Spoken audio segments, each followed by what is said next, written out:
बच्चों, आज के इस वीडियो में आपका बहुत बहुत स्वागत है। मैं कक्षा 7 के विद्यार्थियों को वसंत भाग 2 की 19वां पाठ पढ़ाने जा रही हूँ। 19 लेसन है। पाठ का नाम है आश्रम का अनुमानित व्यय।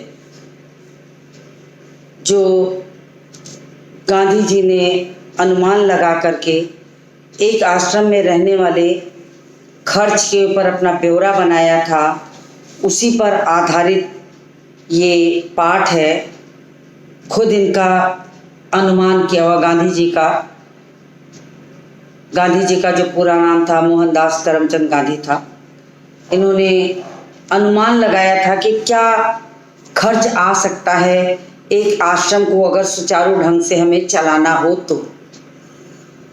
तो ये गांधी जी की खुद की रचना है। गांधी जी ने बड़ी सूझबूझ और तरीके से काम करने के नियम का पालन करते थे और किसी भी काम को अगर वो सही ढंग से स्थापित करना चाहते थे तो सबकी एक योजना बना लेते थे। योजना बना करके एक रूप प्रदान कर लेते थे। हर चीज को पहले से सोच लेते थे कि काम को कैसे करना है। ऐसी स्थिति में काम पर आने वाला खर्च भी बचता था, काम का समय भी निश्चित हो जाता था कि इतने दिन में ये काम खत्म हो जाएगा, और पैसों की भी बचत होती थी। तो अनुमानित व्यय शब्द है, यहाँ पर मैंने पाठ पर लिखा है कि आश्रम का अनुमानित व्यय। व्यय शब्द का ही मतलब होता है खर्च। एक अंदाजन खर्च बना लिया गया कि एक महीने में कितना खर्च आएगा। मान लीजिए, हम पाठ को समझाने के पहले आपको एक बता दे रहे हैं। मान लीजिए कि आपको हम 1000 रुपया दे दें और आपसे कह दें कि पूरे हफ्ते आपको ये चलाना है या पूरे महीने चलाना है।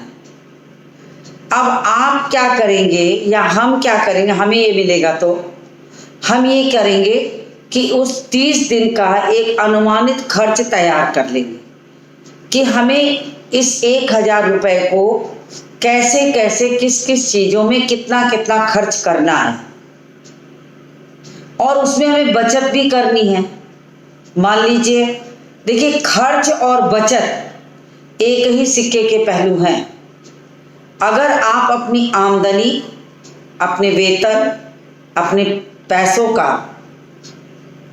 एक ब्यौरा नहीं बनाएंगे तो होगा क्या कि आपके जितने पैसे आपके हाथ में आएंगे आप पूरा खर्च करके उसको खत्म कर दोगे। लेकिन अगर किसी कारण से अगर आपको 100 रुपए की भी जरूरत लग गई किसी दिन, तो आपके पास कोई पैसा नहीं होगा। फिर आप किसी के पास हाथ फैलाओगे, मांगोगे। यही गांधी जी ने यहाँ बताया है। उन्होंने ब्यौरा बनाने की बात की है कि आप ब्यौरा बनाओ, बचत का एक चार्ट बना लो, मदे निश्चित कर लो कि हम अपने पैसे को कहाँ कहाँ कैसे कैसे खर्च करेंगे, किस चीज पर कितना करेंगे, और अंत में कुछ इस तरह बनाओ घटा बढ़ा के कि उसमें कुछ पैसे आपकी मुट्ठी में बचे भी रहें। इसी को अनुमानित व्यय कहते हैं, अनुमानित खर्च। तो गांधी जी के इस पाठ में यही सब बताया गया है कि कैसे एक आश्रम अगर बनाना है तो सबसे पहले हमें आश्रम का ये निश्चित करना होगा कि हम आश्रम को कितना बड़ा रखेंगे। जैसे हमको घर बनाना हो तो हम यही तो करते हैं, पहले हम जमीन देखते हैं कि हाँ, ये जमीन हमारे लायक है, हमारे पास इतना पैसा है, ये जमीन हमारे लायक है। अब हम उस पर नक्शा बनाते हैं, नक्शा बनवाते हैं या बनाते हैं कि इतनी बड़ी जमीन में हम कितना बड़ा घर बना सकते हैं, कितने कमरे उसमें निकालेंगे, कितने कमरे की हमें आवश्यकता है। अपने रहने वालों से हम उसे विभाजित कर लेते हैं और कितने कमरे इस पे निकल सकते हैं, उसमें हमें कौन कौन से तरह के कमरे निकालने हैं, वो कर लेंगे। फिर हम उसके बाद जब ये पूरा हमारा तैयार हो जाएगा तो हम मानेंगे कि अब हम मकान बनवाने के लिए मजदूरों का तलाश करें कि ये मजदूर कितने रखे जिसका हम आसानी से खर्च दे सकें। अगर एक मजदूर एक दिन में इतना काम करता है तो ये मकान कितने दिन में तैयार हो जाएगा, इसका भी अनुमान लगा लें। और एक दिन में अगर एक मजदूर पे इतना खर्च आता है, कच्चे माल को लेके इतना आता है, तो पूरा मकान बनते बनते कितना खर्च पड़ जाएगा। ये छोटी मोटी चीज़ें हैं जिनको हम सोच लें अगर पहले से, तो आपके अनुमान के हिसाब से ही चीज़ें उतरेंगी। आपको ये पता चल जाएगा कि हमारा आश्रम कितने दिन में, हमारा घर कितने दिन में तैयार हो जाएगा, और साथ ही साथ हम कितना खर्च करेंगे, कितनी बचत होगी, कितने लोगों के लिए काम कर रहे हैं, ये ब्यौरा हम बना लेंगे।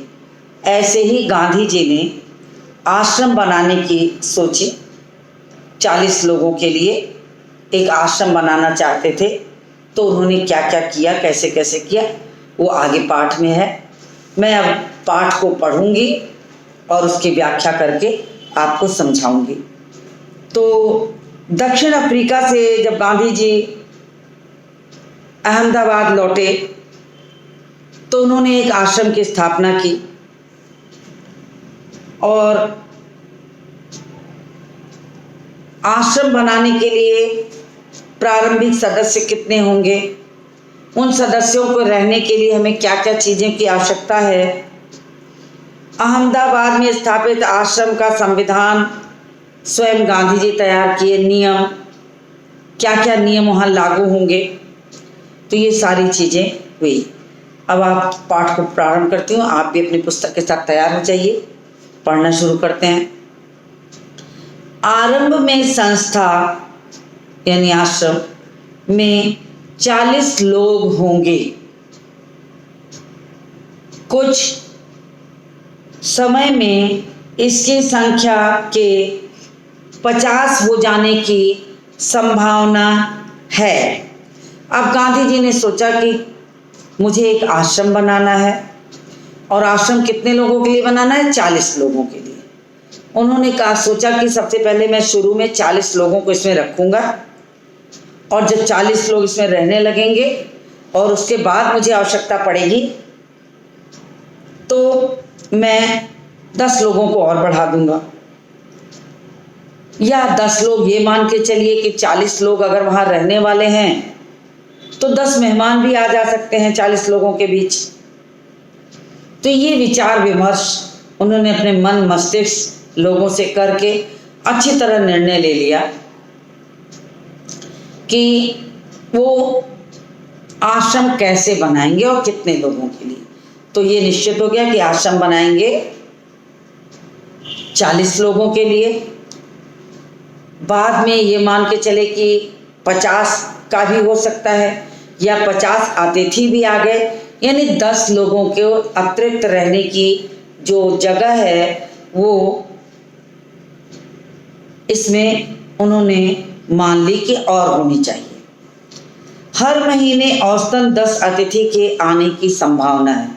अब उन्होंने ये मान लिया कि 10 अतिथि आएंगे, मेहमान, और 40 रहने वाले। इनमें 3 या 4 सपरिवार होंगे। अब उन्होंने साथ ही साथ कहा कि संभवतः 3 से 4 लोग ऐसे भी हो सकते हैं जिनके परिवार रहते हों। तो अगर 40 लोग रहने की जगह बनाई गई है और परिवार के सदस्य हैं तो उसमें खुद अपने आप कुछ लोग ज़्यादा बढ़ जाएंगे। एक परिवार में 3 है, एक में 5 हैं, तो ऐसे ही 5 लोग बढ़ जाएंगे, 6 लोग बढ़ जाएंगे। तो ये भी उन्होंने कहा कि परिवार भी हो सकता है इनमें से किसी का हो। इसलिए स्थान की व्यवस्था ऐसी होनी चाहिए कि परिवार वाले लोग अलग रह सकें और शेष एक साथ। देखिए कितने सुंदर ढंग से उन्होंने व्यवस्था बनानी शुरू की कि 3 से 4 लोग ऐसे आवश्यकतामंद हो सकते हैं जिनका परिवार रहता हो। तो परिवार और अकेले रहने वाले लोग साथ तो नहीं रह सकते। तो गांधी जी ने ये विचार किया कि इस संस्था को बनाने के लिए 2 तरह से बनाएंगे। एक तरफ रहेंगे वो लोग जो बिल्कुल अकेले होते हैं, और एक तरफ उनके रहने की जगह बनाई जाएगी जिनके परिवार होते हैं, 3, 4, 5 लोग जो परिवार वाले होते हैं। तो इन्होंने पूरे नक्शा, आश्रम का जो नक्शा बनाया वो ऐसा बना लिया कि 40 लोगों में कितने परिवार वाले होंगे, कितने मेहमान होंगे, मेहमान कहाँ रहेंगे, परिवार कहाँ रहेगा और अकेले लोग कहाँ रहेंगे। तो सारी भूमिका उन्होंने ऐसे तैयार करना शुरू कर दिया।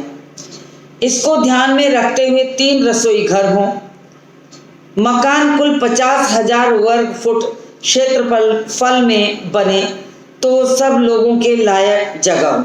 मैंने अभी आपको उदाहरण देके बताया ही था कि अगर हमें कोई मकान बनाना तो सबसे पहले हम जमीन ढूंढते हैं कि हमारे घर का, हमारा परिवार का सदस्य कितने हैं, कै लोग वहाँ रहने वाले हैं, उनके आधार पर ही जमीन छोटी या बड़ी हो तो चलेगा।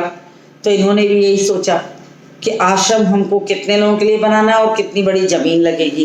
तो उसकी भूमिका उन्होंने नोट कर ली कि 50,000 वर्ग फुट अगर रहे तो हम आश्रम अच्छे से बना सकते हैं। अब इसके अलावा 3,000 पुस्तकें रखने लायक पुस्तकालय और अलमारियां होनी चाहिए। अब उन्होंने क्या किया, कितने परिवार रहेंगे, परिवारों में कितने लोग परिवार वाले हैं, कितने लोग एकाकी हैं, अकेले रहने वाले, और अगर पढ़ने लिखने की व्यवस्था तो गांधी जी के आश्रम में ना हो, ये तो हो ही नहीं सकती। तो पढ़ाई को बहुत महत्व देते थे। तो उन्होंने कहा कि कुछ पुस्तकों की व्यवस्था करनी होगी ताकि अध्ययन अध्यापन का भी जो कार्य है वो भी वहाँ आराम से चलता रहे। तो उन्होंने ये अपने दिमाग में रख ली बात कि 3,000 पुस्तकों के रखने लायक वो अलमारी भी बनाएंगे, पुस्तकालय बनाएंगे। कम से कम 5 एकड़ जमीन खेती के लिए चाहिए। अब उन्होंने कहा आश्रम बना रहे हैं, उनके रहने खाने की व्यवस्था दे रहे हैं, तो सारा सामान खरीद के आए ये तो संभव नहीं है। अनुमानित व्यय लगाया जा रहा, तो सारी चीजें हम खरीद के लाएंगे तो खर्चा कैसे निकलेगा। तो उन्होंने कहा कि कुछ जमीन उसमें से हम खेती के लिए रख देंगे, जिसमें सब्जियां उगा सकें, जिसमें फल उगा सकें, जिसमें अनाज ले सकें हम कुछ थोड़ा बहुत। तो हमारे आश्रम का वो खर्च निकलता आएगा। और करने वाले कहाँ से आएंगे, हमें बाहर से मजदूर नहीं बुलाना पड़ेगा, हम आश्रम में रहने वाले 40-50 लोग मिलके इसको कर लेंगे। तो ये तौर तरीका हुआ गांधी जी का, जिसमें कम से कम 30 लोग काम कर सकें, यानी इतनी खेती हो कि 30 लोग उसमें काम कर सकें। थोड़े बुजुर्ग हों, बड़े हों, वो ना भी करें तो चल जाए। इतने खेती के औजार चाहिए। अब 30 लोगों को अगर खेती में लगाना है तो उनके हाथ में खेती के सामान भी तो होने चाहिए। खेती अगर हमें करनी है तो हमारे पास खेती का सारा सामान होना चाहिए। तो उन्होंने ये भी मान लिया कि अगर 30 लोगों को हम सिर्फ इसलिए रखेंगे कि वो खेती करें, तो उनके 30 लोगों के लिए बड़े बड़े सामान भी चाहिए। तो उन्होंने आगे क्या लिखा कि 30 लोगों के काम कर सकें, इतने खेती के औजार चाहिए। इनमें कुदालियाँ, फावड़े और खुरपों की ज़रूरत होगी। उन्होंने देखिए कितनी छोटी छोटी चीज़ों को भी सोच सोच के लिख लिया है। बढ़ईगिरी के निम्नलिखित औजार भी होने चाहिए। अब उन्होंने कहा अगर हम मकान बना रहे हैं, सारा सामान बाहर से खरीदें, बढ़ई और मिस्त्री भी बाहर से ले आए, तो फिर तो खर्चा ज़्यादा आ जाएगा। तो उन्होंने कहा कि सामान खरीद लें और आश्रम में रहने वाले लोगों को ही समझा बुझा दिया जाए, यही बनाए तो बचत होगी। तब उन्होंने बढ़ई के आवश्यकता वाले जो सामान थे उसकी भी लिस्ट बनाई। क्या क्या बनाई वो देखिए। 5 बड़े हथौड़े, 3 बसुले, 5 छोटी हथौड़ियाँ, 2 एरन, 3 बम, 10 छोटी छोटी छेनियाँ, 4 रंदे, 1 सालानी, 4 केतियाँ, 4 छोटी छोटी बेधनियाँ, 4 आरियाँ, 5 छोटी बड़ी सड़सियाँ, 20 रतल कीलें छोटी और बड़ी, 1 मोंगरा, लकड़ी का हथौड़ा जो रहता है उसको मोंगरा कहते हैं, 1 हथौड़ा मोंगरा, मोची के औजार, यानी कि कोई भी काम, उनका मानना था कोई भी काम हम बाहर से कराएंगे ही नहीं, सारे कामों को यहीं के लोग करेंगे, यहीं सीखेंगे, यहीं बनाएंगे, कोई भी खर्च बाहर ना आए। तो उसका एक अनुमानित खर्च वो तैयार कर रहे हैं। एक आश्रम में आवश्यकता पड़ने वाली सारी चीज़ों की का एक अनुमानित खर्च बना रहे हैं, अंदाजा लगा रहे हैं। 19-20 हो सकता है, लेकिन और ज़्यादा दिक्कत नहीं आएगी। अब उन्होंने कहा मेरे अनुमान से इस सब पर कुल 5 रुपया खर्च आएगा। ये जिस जमाने की बात कर रहे हैं उसके हिसाब से बच्चों ये लिखा गया है 5 रुपए। गांधी जी ने अपने समय जब वो दक्षिण अफ्रीका से पढ़ के आए तो उस समय का वर्णन चल रहा है, तो उस समय 5 रुपए की कीमत थी। आज 50 रुपए की कोई खास कीमत नहीं है। तो रुपए का वैल्यू तो धीरे धीरे गिरता जा रहा है, तो 5 रुपए में वो इतना सब काम करने को तैयार है। आपको सुन के हंसी आ रही होगी कि अरे 5 रुपए में कैसे हो सकता है, लेकिन जमाने का फर्क है बच्चों। ये इस जिस जमाने की बात करें उस जमाने में 1 रुपए में भी बहुत सारी चीजें आती थी, आज तो संभव ही नहीं है। रसोई के लिए आवश्यक सामान पर 150 रुपए। अब उन्होंने ऊपर जो बढ़ई के सामान के लिए 5 रुपए रखे थे, 150 रुपया उन्होंने रख लिया रसोई का सामान में। 50 लोग रहने वाले हो गए हैं, 40 लोग का रोज भोजन बनेगा, तो 150 रुपया खर्च आएगा, ये उन्होंने अनुमान लगाया। स्टेशन दूर होगा तो सामान को या मेहमानों को लाने के लिए बैलगाड़ी चाहिए। अब उन्होंने कहा कि अगर मेहमान के लिए हम लोगों ने जगह बनाई है, मेहमान आते जाते हैं, तो जमीन जहां हम ले रहे हैं, जहां आश्रम बनाएंगे, वहां से स्टेशन कितनी दूर है ये सोचना है। और अगर स्टेशन बहुत दूर है तो सवारी साधन भी चाहिए, तो सवारी साधन के लिए बैलगाड़ी का साधन। उन्होंने कहा बैलगाड़ी का भी खर्च आएगा, बैलगाड़ी, बैल, उनके खाने का खर्चा, तो बैलगाड़ी चाहिए। मैं खाने का खर्च 10 रुपए मासिक प्रति व्यक्ति लगाता हूँ। और उन्होंने एक आदमी पे खर्च लगाया कि 10 रुपए पूरे महीने का खर्च एक व्यक्ति पर आएगा खाने का। ये सारी बातें उस जमाने की जा रही, आज के दौर की नहीं है। मैं नहीं जानता कि हम यह खर्च पहले वर्ष में निकाल सकेंगे। उन्होंने कहा कि हमने अनुमान तो लगाया कि जमीन कितनी बड़ी होगी, उसमें रहने वाले कितने होंगे, कितने उसमें मेहमान आएंगे, तो इस तरह से वो एक एक आदमी का खर्च निकाल रहे हैं। तो उन्होंने खर्च लगाया कि अगर एक आदमी पे 10 रुपए के खाने का खर्च आ रहा है, अब वो वहाँ पर 50 आदमी की व्यवस्था, 40 आदमी की व्यवस्था कर रहे हैं, तो मल्टीप्लाई करके पैसा निकाल लेंगे कितना खर्च आएगा। वर्ष में औसतन 50 लोगों का खर्च 6,000 रुपये आएगा। अब उन्होंने अनुमान लगा लिया कि 6,000 रुपये खाने का खर्च आ जाता है। अब देखिए आगे क्या होता है। अब पाठ में तो अनुमानित व्यय लगाया जा रहा है, अनुमान लगाया जा रहा है कि कैसे कैसे होता है। वो देखिए आगे, मुझे मालूम हुआ है कि प्रमुख लोगों की इच्छा यह है कि अहमदाबाद में एक प्रयोग 1 वर्ष तक किया जाए। अब उन्होंने बहुत लोगों से इस विषय पे चर्चा की होगी, पूछा होगा, राय ली होगी, मशवरा किया होगा। तो बहुत सारे लोगों का राय मशवरा यही था कि पहले इसको अहमदाबाद में करिए, देखते हैं कितना खर्च आता है इस पे, फिर हम लोग विचार करेंगे कि हमें वास्तव में कहाँ आश्रम बनाना है। यदि ऐसा हो तो अहमदाबाद को ऊपर बताया गया सब खर्च उठाना चाहिए। अब उन्होंने कहा कि अगर अहमदाबाद में ये खर्च का साधन ढूंढना है, आश्रम बनाना है, लोगों के रहने की व्यवस्था करनी है, 40 से 50 लोगों के खाने की, पढ़ने की, रहने की, परिवार की, सबकी व्यवस्था करनी है, तो खर्च तो आना स्वाभाविक है। मेरी मांग तो यह भी है कि अहमदाबाद मुझे पूरे ज़मीन और मकान सभी दे दे, तो बाकी खर्च मैं कहीं और से दूसरी तरह जुटा लूँगा। अब गांधी जी चूँकि आश्रम बनाना चाह रहे थे, आश्रम में लोगों को मदद की आवश्यकता पड़ती है और गांधी जी चाहते थे कि आश्रम में लोग मदद करें, तो उन्होंने कहा अहमदाबाद अगर मुझे ज़मीन और मकान दे दे तो बाकी रहने, सामान मंगाने का जो खर्च है मैं किसी और से ले लूँगा। इस तरह से मैं पूरे आश्रम का निर्माण करूँगा। उन्होंने अपनी एक भूमिका तैयार कर ली। चूँकि अब विचार बदल गया है, इसलिए ऐसा लगता है कि 1 वर्ष का या उससे कुछ कम दिनों का खर्च अहमदाबाद को उठाना चाहिए।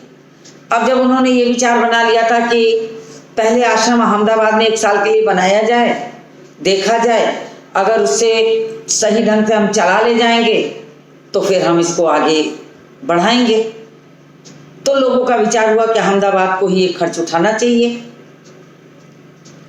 यदि अहमदाबाद 1 वर्ष का खर्च का बोझ उठाने के लिए तैयार न हो तो ऊपर बताए गए खाने के खर्च का इंतजाम मैं कर सकता हूँ। तब गांधी जी ने कहा कि अगर अहमदाबाद इस बोझ को नहीं उठाना चाहता है तो बता दे, तो मैंने जितना अनुमानित खर्च निकाला है एक आदमी पर खाने का, वो सारा खर्च मैं खुद व्यवस्था करूँगा, चाहे जहाँ से। उन्होंने ये समझाया कि कहीं से भी मैं करूँगा, लोगों से मदद लूँ, कैसे करूँ मुझे नहीं पता, लेकिन वो बताना नहीं चाहते, लेकिन कहते मैं सारा खर्च उठाऊँगा। चूँकि मैंने खर्च का सारा अनुमान जल्दी में तैयार किया है, इसलिए यह संभव है कुछ मदें मुझसे छूट गई। अगर हमें आज कोई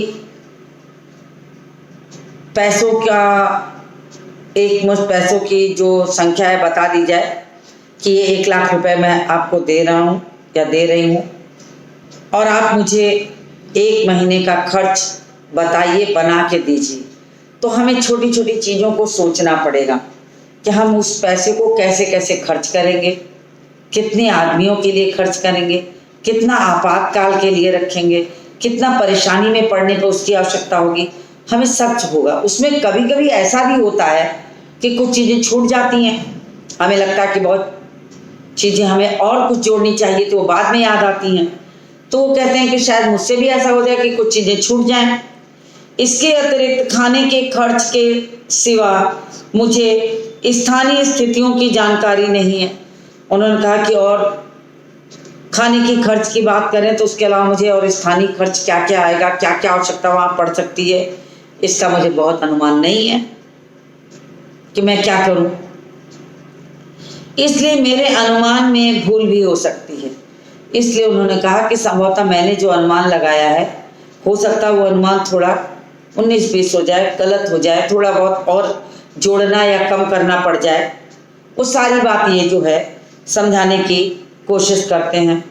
तो ये सारी चीज़ें बताई उन्होंने कि इसके अतिरिक्त खाने के खर्च के सिवा मुझे स्थानीय स्थितियों की जानकारी नहीं है, इसलिए मेरे अनुमान में भूल भी हो सकती है। तो उन्होंने कहा इसके लिए अगर देखा जाए तो मुझसे भी गलती हो सकती है, ऐसा नहीं है कि मैं कहीं से कभी गलती नहीं करूँगा। उन्होंने कहा मुझसे भी भूल हो सकती है। फिर उन्होंने कहा यदि अहमदाबाद सब खर्च उठाए, विभिन्न मदों में खर्च इस तरह होगा।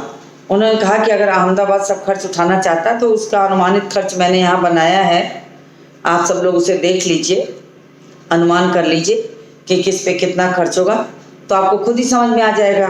तो उन्होंने जो खर्च बनाया वो मैं आपको पढ़ के सुनाती हूँ। किराया, बंगला और खेत की जमीन का, इस पे पैसे लगेंगे। दूसरा बनाया किताबों की अलमारियों का खर्च, अलमारी बनाने का खर्च और अलमारी में जो किताबें रखी जाएंगी उसका खर्च।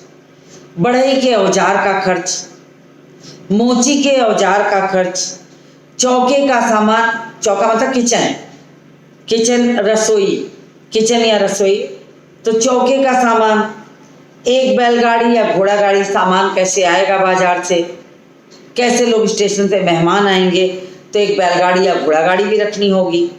एक वर्ष के लिए खाने का खर्च 6,000 रुपया उन्होंने एक आदमी से निकाल लिया कि एक वर्ष में जो खाने का खर्च आएगा वो 6,000 रुपया होगा। तो इस तरीके से उन्होंने मदें बांट दी, हिस्से बांट दिए कि कहाँ कैसे कितना खर्च होगा। फिर उनका मेरा ख्याल है कि हमें लोहार और राजमिस्त्री के औजार की भी ज़रूरत पड़ेगी। लोहार लोहे का सामान बनाने वाला, राजमिस्त्री मकान बनाने वाले। तो उन्होंने कहा कि इनके भी औजार हमें चाहिए। अगर हमें मिस्त्री नहीं बुलाना है, लोहार नहीं बुलाना है, खुद करना है, तो हमें इन चीज़ों की भी ज़रूरत लगेगी। दूसरे बहुत से औजार भी चाहिए, किंतु इस हिसाब में मैंने उनका खर्च और शिक्षण संबंधी सामान का खर्च शामिल नहीं किया। अब उन्होंने समझाया कि जितना सामान, जितनी मदें मैंने यहाँ लिखी हैं उससे ज़्यादा भी हो सकता है लग जाए, और भी खर्च आ सकते हैं। उसमें शिक्षण संबंधी खर्च भी आ सकता है, पढ़ने पढ़ाने का भी खर्च आ सकता है, लेकिन वो सब चीज़ों को उसमें उन्होंने नहीं जोड़ा था। शिक्षण के सामान में 5-6 देसी हथकरघों की आवश्यकता होगी। अब चूंकि गांधी जी आश्रम बना रहे हैं, तो गांधी जी ने आश्रम में ये मान लिया था, हथकरघा तो उनका मुख्य उद्देश्य ही था। वो ये जानते थे कि बच्चों को पढ़ने के साथ साथ यदि हाथ का काम भी सिखाया जाए और किसी कारण से अगर वो हाथ के काम में सफल निकले तो अपने जीविकोपार्जन का साधन आसानी से ढूंढ सकते हैं। तो हथकरघों का भी काम सिखाना था, जिसके लिए उन्हें 5 से 6 देसी हथकरघे भी चाहिए थे। तो इस तरह से इन्होंने यहाँ पर अनुमानित व्यय तो बनाया, और उन्होंने ये जान लिया था कि खर्च का अनुमान उन्होंने जल्दी में बनाया है। कुछ मदें अगर छूट गई होंगी तो उसमें कुछ पैसे भी हमें बचत करके रखने चाहिए। और साथ ही साथ उन्होंने कहा कि अगर पहली पहल हम अहमदाबाद से करें, अहमदाबाद जाकर के अहमदाबाद के लोग मदद करके हमारे आश्रम की स्थापना करा दें, कुछ खर्च हिस्सों में बांट दें कि कुछ अहमदाबाद उठाए, कुछ खाने का खर्च मैं उठा लूं, या बचे कुछ छोटे मोटे खर्च मैं किसी और से ले लूं। तो सब खर्च का एक अनुमान निकल आएगा कि हमारा पूरा खर्च कितना लगेगा। तो बच्चों, इस पाठ में आश्रम के ऊपर खर्च होने वाला जो अनुमानित व्यय है वो गांधी जी ने बता के यही बताने की कोशिश की है कि हमें अपने भी अनुमानित व्यय बना लेने चाहिए। उससे कई फायदे हैं। एक तो फिजूल खर्ची बंद हो जाएगी, दूसरा कि हम अपने हाथ के कामों का उपयोग बढ़ा देंगे, और तो और कुछ पैसे बचत करने के लिए हम अपने हाथ के कामों को करेंगे। जो काम हम दूसरों से करा के 10, 20, 50 रुपए देंगे, उस काम को हम रोक करके खुद कर लेंगे। तो कहने के लिए बहुत छोटी छोटी चीजें हैं, लेकिन यहाँ पर आश्रम की स्थापना के माध्यम से गांधी जी ने ये बताया है कि वास्तव में किसी चीज की स्थापना करने के पहले हमको उसकी योजना बना लेनी चाहिए। वो योजना कैसी होनी चाहिए? सोच सोच के कहाँ कैसे खर्च होगा, क्या हमें बचत करनी है, किस चीज पर कितना पैसा लगाएंगे, कितने आदमी होंगे, कितने हमारे हेल्पर होंगे, क्या क्या सामान खरीदेंगे, कौन कौन सा काम हम आश्रम में रहने वालों से या घर में रहने वालों से ले सकते हैं। तो कहने के लिए बहुत छोटी चीज है, लेकिन वास्तव में ये अनुमानित व्यय बनाना इतना आसान नहीं है जितना हमें और आपको लग रहा होगा। आपने घर में कभी कभी देखा होगा कि आपके पिताजी या आपके बाबा दादा पूरे महीने की तनख्वाह लाके घर के किसी महिला या किसी को सौंप देते हैं कि ये लोग इतना पैसा तुम्हें घर खर्च के लिए दे रहे हैं। अब महिलाएं उसमें क्या करती हैं? घर खर्च भी चलाती हैं और बचत भी करती हैं। वो आपस में बैठ के निश्चित कर लेती हैं कि देखो इतना पैसा हम सब्जी पर खर्चा करेंगे, इतना दवा पे करेंगे, इतनी बच्चों की फीस है, इतने में हम कुछ पैसों में हम बच्चों के अतिरिक्त सामान जो ज़रूरत लगेगी, पढ़ाई लिखाई, किताब कॉपी से संबंधित मंगा देंगे, कुछ पैसे हम दवा के लिए बचा के रखेंगे, इसके बाद भी कुछ पैसे हमें और बचा के रखने हैं किसी आपातकालीन स्थिति के लिए। और बाद में पता लगता है कि उस महिला ने कुछ पैसे सेव करके अलग भी रख दिए। तो ये किसी पढ़े लिखे का होना जरूरी है ऐसा नहीं है। मैंने तमाम ऐसी कहानियाँ, तमाम ऐसी बातें सुनी हैं जहाँ बड़े बड़े पढ़े लिखे पूरे महीने की तनख्वाह ला करके अपने बूढ़ी माँ, अनपढ़ बूढ़ी माँ के हाथ में रख देते हैं और उसकी बूढ़ी माँ पूरे घर का खर्च चला के कुछ पैसा बचा के अपने बेटे के हाथ में रख देती है। ऐसा नहीं कि वो मैथ की बहुत बड़ी जानकार है, ये होता है अनुमानित व्यय। हमें जहाँ 10 रुपए का खर्च हो, अगर हम वहाँ बचत करके 7 से 8 रुपए खर्च करेंगे तो हमारा ये बचत हो जाएगी, 2-3 रुपए हमने उसमें बचत कर लिए। मैंने बहुत पहले एक पाठ पढ़ा था कहीं, कैसे बने धनवान। उसमें यही सिखाया है कि अगर आपके पास 10 रुपए है और आपने आज पहले दिन 10 रुपए का सामान खरीदा और आपको सामान से जो आय हुई, आमदनी हुई, उसका कुछ हिस्सा आप बचा के रख लो, बाकी का सामान फिर खरीदो। ऐसे ही उसमें सिखाया गया था कि आप कैसे अपनी चीज़ को बढ़ाना चाहते हो। उसमें ये दिखाया गया था कि एक फल वाला पहले सड़क पर फल बेचता था, जब उसने थोड़ा बहुत कमा लिया तो ठेले लगा के बेचने लगा, फिर उसकी छोटी सी दुकान बन गई, फिर अंत में आते आते उस फल का बहुत बड़ा व्यापारी बन गया। ये कारण क्या था? सुनियोजित तरीके से किए जाने वाला खर्च, सही ढंग से किए जाने वाला जो खर्चा था, उसी ने उस व्यक्ति को फल का व्यापारी बना दिया। तो यहीं पर गांधी जी ने इस पाठ में यही सब दिखाया है कि खर्च, आय और व्यय का एक ब्यौरा बना लो। कितना पैसा आपके हाथ में है और आपको कितने खर्च की ज़रूरत है। वही मैंने कहा ना कि जहां आपको 10 रुपए की ज़रूरत हो वहां आप 8 ही खर्च करो। 2 पैसे अगर आप बचा के चलने की कोशिश करोगे तो ये निश्चित है कि उस 2 पैसे में से अगर 1 पैसा आपका लग भी जाता है किसी कारण से, तो एक आपकी शुद्ध बचत हो जाएगी।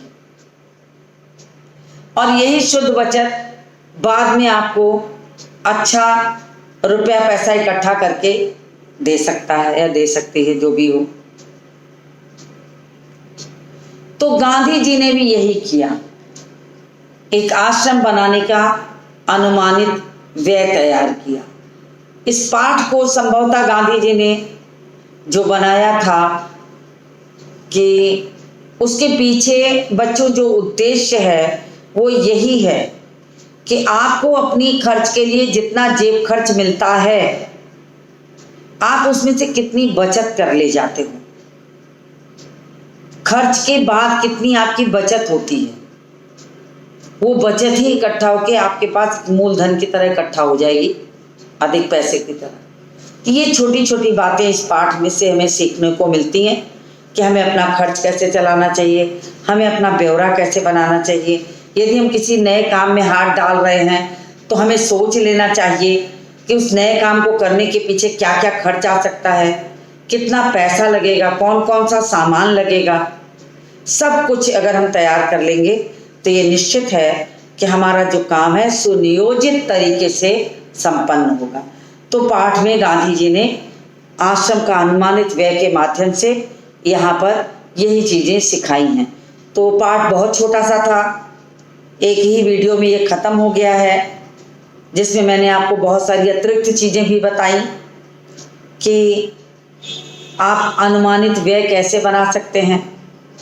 किसी समय मैं आपको 5,000 रुपये का एक अनुमानित व्यय बनाने को दूंगी, फिर आप मुझे बना के दिखाइएगा, तो मुझे लगेगा कि हाँ आपने कुछ सीखा है। तो आज मैं इस पाठ को यहीं समाप्त करती हूँ। इस पाठ के प्रश्नोत्तरों को लेकर आपसे इसके अगले वीडियो में पुनः मिलती हूँ।